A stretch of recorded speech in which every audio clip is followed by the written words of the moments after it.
Hey, je sais pas si t'as remarqué, mais je porte des lunettes. Puis si je porte des lunettes, c'est pas juste pour décorer. Quand j'ai su que j'allais porter des lunettes, j'avais 7 ans, puis j'ai pleuré.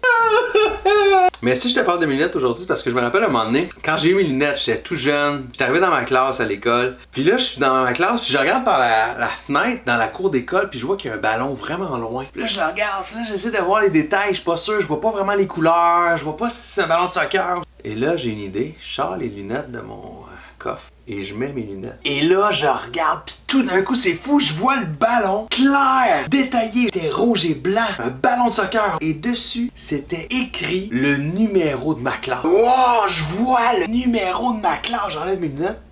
J'enlève mes lunettes.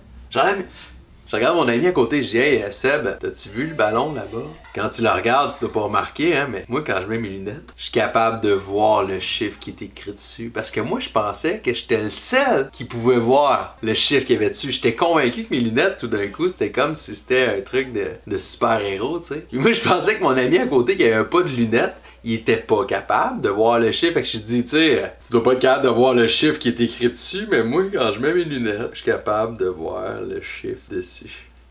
Mais la réalité, c'est que mon ami, il voyait le chiffre même s'il n'y avait pas de lunettes. Dans la vie, on est tous différents. Puis on a tellement de la misère à accepter nos différences. Puis quand on vit quelque chose, on a l'impression que tout le monde fasse comme nous. Puis si on regarde les autres qui ont de l'air heureux, on a l'impression que nous, on ne pourra pas être heureux parce qu'on est différents. Puis il y a un texte de la Bible qui m'a vraiment touché. C'est dans Jean 20, tu vois l'histoire de Pierre et Jean qui sont tristes parce que Jésus est mort. De Marie, elle va chercher Jean puis Pierre en panique. Qu'est-ce qui se passe? Le tombeau est vide! Le tombeau est vide! Pierre et Jean partent en courant pour se rendre le plus vite possible au tombeau. Jean est assez fier de nous dire que lui, il court plus vite que Pierre. Il arrive avant lui, puis il s'arrête avant le tombeau. Puis après ça, t'as Pierre qui arrive, oui, plus lentement, mais qui sans arrêter, comme un bulldozer. Il n'y a plus rien qui va l'arrêter. Peu importe que Jean ait arrêté, peu importe qu'il arrive devant un tombeau, il n'y a rien qui l'empêche de rentrer. Et Pierre rentre dans le tombeau et se rend compte que Jésus n'est plus là. J'aimerais ça te parler de 3 personnages dans ce texte-là.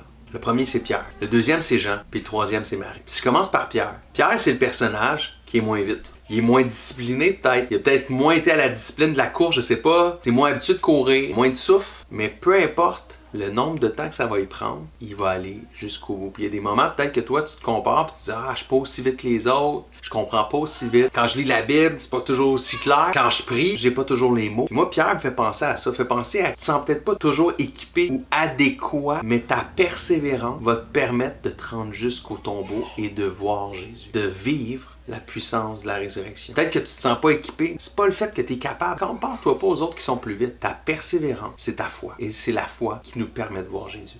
Le deuxième, c'est Jean. Jean me fait penser à toutes les fois où on est comme intense, on prend des décisions rapides, on court de toutes nos forces, on est plus vite que les autres, on a de l'air d'être capable d'y arriver, on est discipliné à se lever régulièrement tous les matins, on est discipliné à lire la Bible, mais on est arrêté avant le tombeau. Avant de rentrer le tombeau, on s'est arrêté, alors que c'était là qu'il fallait aller pour entendre et découvrir Jésus. Et par la suite, on voit que Jean, t'as peu, Pierre lui est rentré, lui aussi rentre. Puis ce que la Bible va dire à ce moment-ci, c'est que lorsque Jean rentre, c'est là qu'il a vu et c'est là qu'il a cru.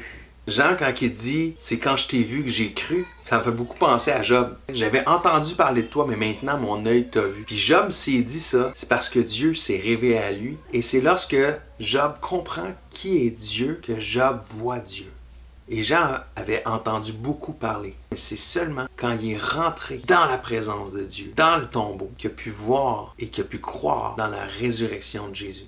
Parfois, on est discipliné, on met beaucoup de temps à lire la Bible, beaucoup de temps à comprendre, à regarder plein de vidéos, mais on va pas jusqu'au bout, on va pas dans la présence de Dieu. On s'arrête avec notre intellect. Peut-être que Jean il était satisfait, wow, j'ai mis les efforts qu'il fallait, j'ai couru, j'étais arrivé avant Pierre. Puis ça nous bloque. Combien de fois je me suis arrêté avant de découvrir Jésus? Combien de fois je me suis satisfait de ma lecture personnelle, de mon effort, de mon intellect, de mes discours, au lieu d'aller plus loin et de voir Jésus. Troisième personnage, c'est Marie. Elle était assise sur la barre du tombeau, triste, en pleurant. Triste, même pas capable de rentrer dans le tombeau. Marie est là, à côté du tombeau, pas capable d'y arriver. Elle ne comprend plus rien. Puis à ce moment-là, 2 anges apparaissent et demandent à Marie, pourquoi pleures-tu? Ce qui me touche à ce moment-là, c'est le cœur à cœur, le souci de Marie. Que peut-être que Marie n'est pas allée jusqu'au bout. Peut-être que Marie n'est pas allée jusqu'à rentrer dans le tombeau. Mais un ange s'approche d'elle. Pourquoi pleures-tu?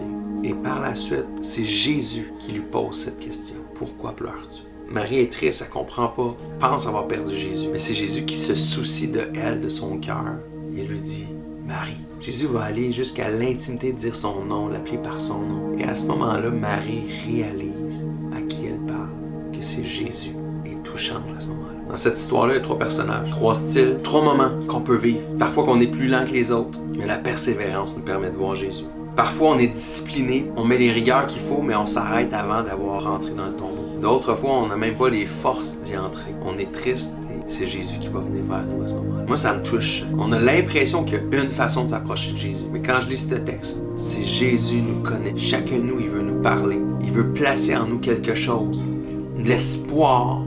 Et veut se révéler à nous comme étant Christ ressuscité qui nous donne la vie, mais il ne la fait pas de la même façon avec chacun de nous. Pour certains, ça prend des lunettes. Pour certains, c'est sans lunettes. Mais l'important, c'est de voir Jésus.